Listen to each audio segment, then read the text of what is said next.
Hi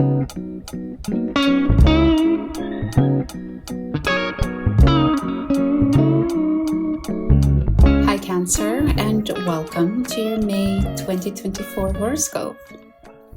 One of the major themes during the month of May for you has to do with the planet Pluto.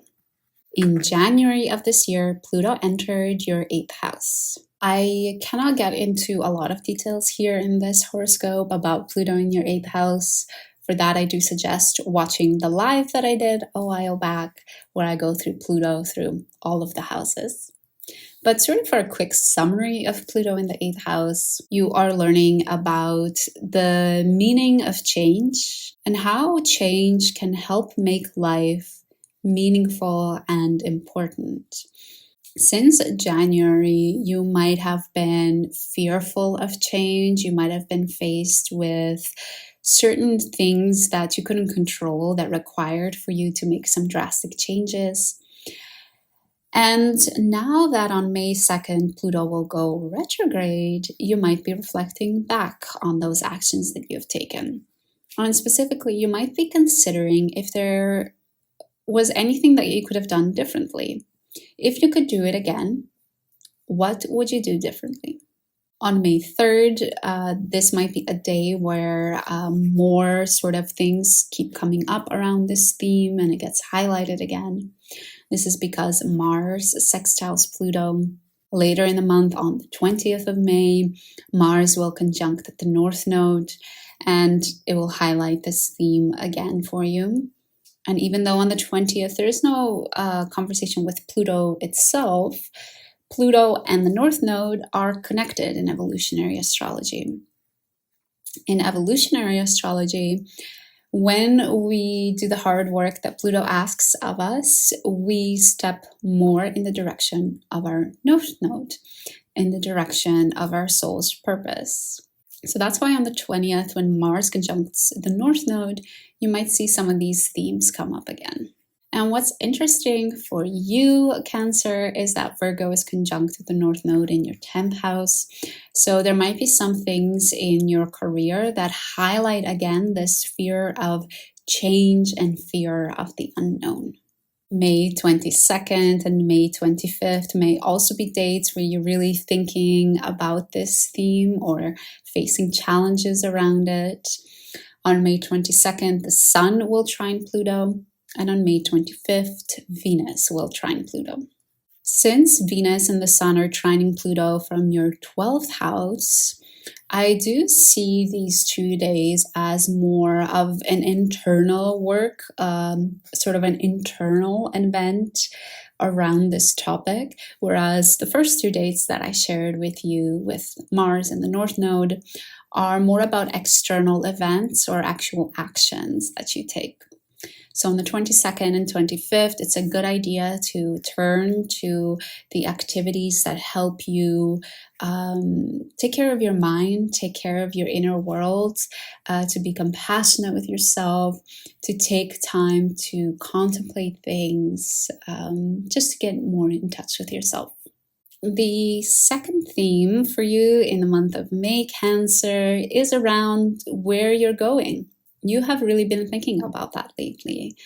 You have been thinking about your values, about why you're here, what makes this life meaningful, how can you make this short time on Earth meaningful, and also thinking a lot about the steps that you can take to get there and the goals that you want to achieve.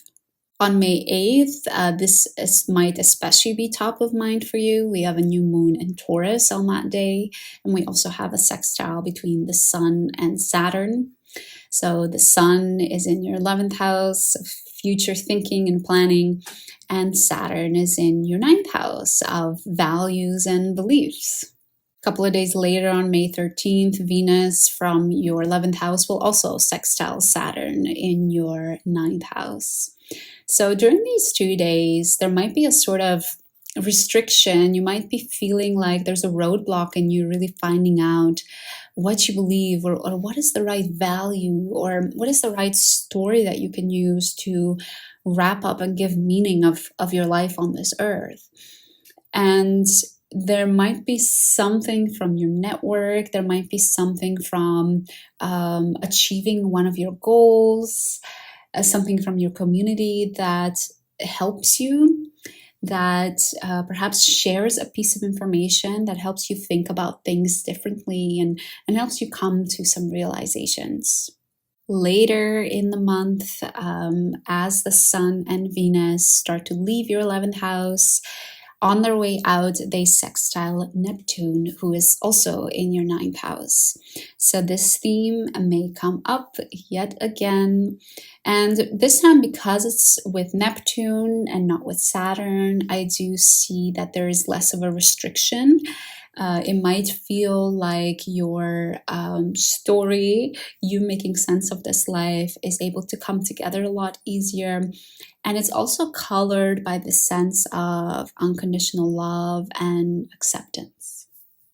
But let's keep chatting about this future focus that you have, about all of these plans and goals you're setting for yourself, the network of people that you're building that can help get you there. You have so many planets in May highlighting this area of your life, which is your 11th house, by the way. We have Venus, the Sun, Uranus, and Jupiter all in your 11th house in the month of May.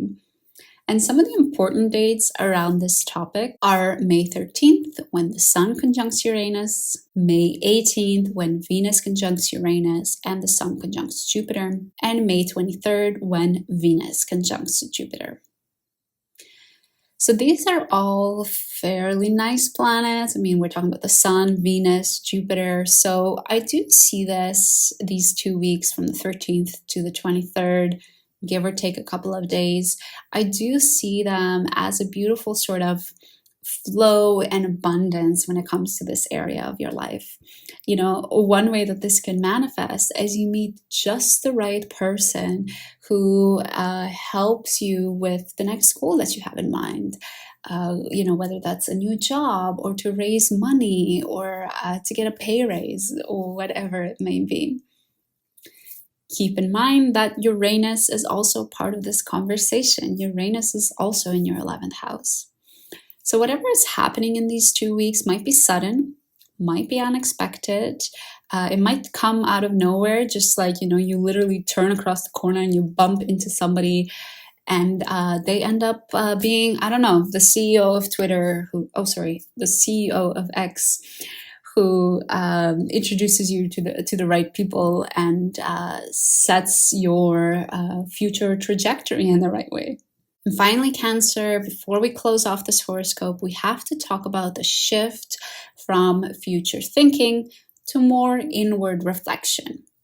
This is a shift that will happen towards the end of the month, and it is initiated by the Sun entering Gemini or your 12th house on May 20th. On May 23rd, we have a full moon in Sagittarius, which further pushes you in this axis of Gemini and Sagittarius, or 12th and 6th house. And I feel like the final push into this territory of your 12th house is done by Jupiter on May 26th, when it also enters the sign of Gemini. Jupiter entering the sign of Gemini is actually quite a big deal. Jupiter will only stay there for a year, but that's a really significant amount of time for it to really be able to sort of teach us the lessons it wants to teach us.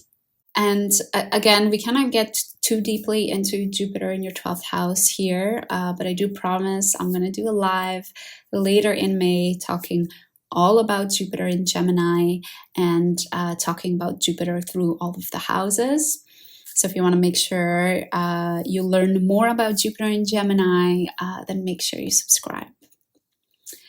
But just for a short context, this shift into your 12th house might mean that you are spending more time alone, spending more time at home in your thoughts, processing things, really thinking also about the things that are holding you back that you want to let go of, that you don't want to take with you anymore for the rest of the year. So Cancer, those are the main themes happening for you in the month of May.